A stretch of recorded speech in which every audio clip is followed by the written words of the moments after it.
Sebelum ceritanya dimulai, Mimin akan memberitahukan jika durasinya kurang panjang. Ini karena part kali ini hanya satu chapter saja. Sesuai permintaan, jika tetap upload walaupun durasinya cuma pendek. Apabila pembawaan Mimin kurang cepat atau lambat, bisa menambahkan kecepatannya.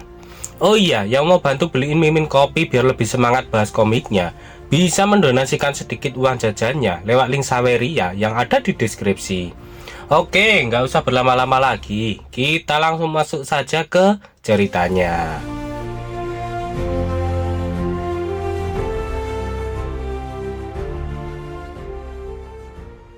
Sedikit mengulang dari part kemarin. Sucubus mengatakan jika Lintian telah salah. Raja Tulang sebenarnya adalah seorang wanita. Lintian mulai berkeringat dan dia benar-benar sangat terkejut karena ternyata Raja Tulang adalah seorang wanita. Raja Tulang mengatakan jika dia sudah mendengar bahwa Lintian telah berhasil menaklukkan Kleinburg dan bahkan membawa SWORD Scientist bersamanya ke dalam sukunya. Raja Tulang sangat terkesan dengan apa yang telah dilakukan oleh Lintian. Setelah mengetahui bahwa Raja Tulang adalah seorang wanita, Lintian sebenarnya belum begitu percaya. Namun dari cara bicaranya, itu adalah nada seorang wanita. Lintian tertawa canggung. Dia mengatakan jika Raja Tulang terlalu memujinya. Kali ini Lintian hanya beruntung saja. Tapi menurut Raja Tulang, tidak mungkin seorang goblin rendahan seperti Lintian dapat melakukan hal itu. Jadi dia tidak akan percaya bahwa itu hanyalah sebuah keberuntungan saja. Raja Tulang menenangkan Lintian. Dia menyuruh Lintian datang ke sana bukan untuk menghukumnya, melainkan dia ingin memberikan hadiah untuk Lintian. Menurut Sucubus, Lintian sangatlah beruntung karena dia dibela oleh Raja Tulang. Raja Tulang mengatakan jika dia mengetahui bahwa Lintian ingin menjara sumber daya monster yang ada di makam besar, maka dia kali ini akan mengizinkannya. Tapi dengan satu syarat, yaitu Lintian harus menjadi penguasa selatan dan penguasa monster di seluruh makam besar. Lintian sangatlah terkejut mendengar apa yang dikatakan oleh Raja Tulang padanya. Tak hanya Lintian saja, bahkan monster dan iblis yang ada di sana pun yang mendengar hal itu sangatlah terkejut. Mereka bertanya-tanya kenapa raja mereka sampai memberikan hal seperti itu kepada seorang goblin rendahan. Bahkan Sucubus pun juga terkejut. Dia menganggap Raja Tulang sudah gila. Mereka tidak akan peduli dengan monster luar, tapi menjadikan goblin rendahan sebagai penguasa itu terlalu berlebihan. Namun keputusan sudah diambil dan menurut Raja Tulang, Lintian sangatlah layak untuk mendapatkan jabatan itu. Sucubus masih tidak percaya jika Raja Tulang memberikan kuasa terhadap seluruh monster di makam besar. Menurutnya, itu sama saja mengirimkan semua monster itu ke dalam kematian. Kebanyakan dari para monster itu pasti akan mati dan dimakan oleh para goblin. Raja Tulang cukup kesal dengan Sucubus yang terlalu banyak bicara. Dia menanyakan apakah Sucubus takut dengan goblin. Sucubus pun paham. Dia meminta maaf karena dia terlalu banyak bicara. Lintian pun heran. Tidak mungkin Raja Tulang memberinya kontrol di seluruh Demoness Forest semudah ini. Lintian tak yakin rencananya jika hal ini sesederhana itu. Kemudian dengan suara yang lantang, Raja Tulang mengumumkan jika mulai sekarang Lintian adalah penguasa selatan dan High Lord. Suku Lintian bebas berburu monster dalam jumlah besar, tetapi Lintian harus bertanggung jawab jika ada invasi ke makam besar. Lintian harus bertarung dengan segala hal yang dia punya. Lintian pun langsung berterima kasih atas kemurahan Raja Tulang kepadanya. Dia berjanji akan melindungi makam besar dengan segenap kekuatannya.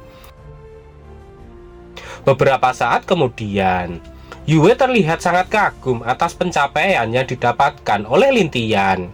Menurutnya, bahkan orang sekuat Raja Tulang sampai memperlakukan Lintian dengan sangat baik. Yue sangat iri pada Lintian. Goblin Slayer pun langsung memukul kepala Yue karena dia sangatlah bodoh. Goblin Slayer menjelaskan jika sebenarnya Mereka hanya dijadikan umpan meriam saja oleh Raja Tulang, tapi malah iri padanya. Lintian mengatakan jika monster tua itu tahu bahwa dia sekarang diincar oleh kekaisaran hati singa, maka dia ingin memanfaatkan dirinya untuk melawan gereja. Sementara dia hanya duduk santai saja dan menikmati hasilnya. Lintian sendiri tak menyangka, setelah sekian lama, Lintian selalu mengelabui orang lain. Tapi sekarang dia sendirilah yang terjebak dalam skema orang lain. Goblin Slayer membenarkannya. Gereja adalah kelompok yang telah menindas Raja Tulang dan para undead selama puluhan tahun. Goblin Slayer menanyakan apakah Lintian yakin mereka dapat menghadapinya. Kali ini Yue mulai panik. Dia bertanya-tanya apa yang akan mereka lakukan sekarang. Lintian menenangkan mereka sebab dia sudah mempunyai rencana. Pada akhirnya yang menjadi pemenang adalah dirinya dan bukan mereka. Lintian pun melihat simulasi yang akan terjadi nanti. Skenario saat ini menjadi High Lord. Lintian sangat beruntung secara tidak sengaja menjadi High Lord seluruh Demoness Forest. Tapi Lintian hanyalah pion dalam skema orang lain, terjebak tanpa jalan keluar yang mudah. Lintian mulai berencana untuk memproduksi goblin tingkat rendah secara massal dan melatih para pasukan elit secara rahasia. 6 bulan kemudian, pasukan gereja kekaisaran melancarkan serangan besar-besaran ke makam besar. Suku Lintian hancur seperti kerikil yang tergilas. Skor yang Lintian dapatkan adalah 0 dari 100. Hadiah yang Lintian dapatkan adalah life point dikalikan 0. Simulasi telah selesai, waktu berlalu 6 bulan. Dalam hatinya, Lintian mengatakan, sepertinya tak peduli seberapa elit para goblin, mereka tetap tidak bisa menandingi pasukan gereja. Apalagi lawan mereka bukan hanya gereja, tapi para monster di makam besar juga. Lintian pun menghela nafas setelah memikirkan banyak sekali masalah.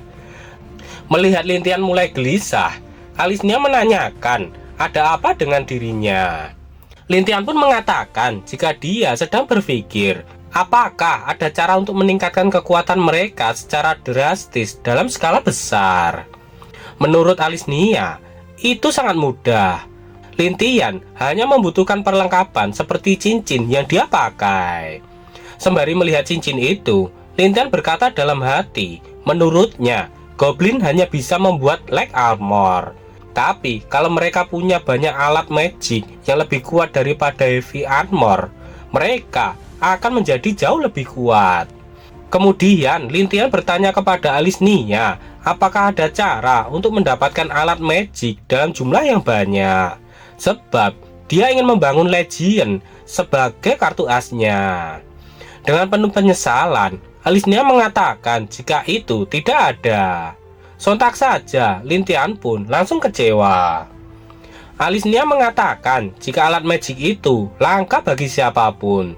Sejak dwarf menghilang, orang yang bisa membuatnya semakin sedikit. Lintian bingung, mereka menghilang kemana? Alisnya mengatakan jika mereka menghilang puluhan tahun yang lalu. Tidak ada yang tahu apa mereka masih hidup atau tidak. Kemungkinan ada seseorang di makam besar yang mengetahuinya. Dalam hatinya, Lintian mengatakan jika Raja Tulang di makam besar itu sangatlah licik. Jika Raja Tulang mengetahui kalau dia saat ini sedang mencari dwarf, niatnya akan langsung terungkap. Lintian masih memikirkan terus siapa yang bisa dia percaya. Akhirnya, Lintian tahu orangnya.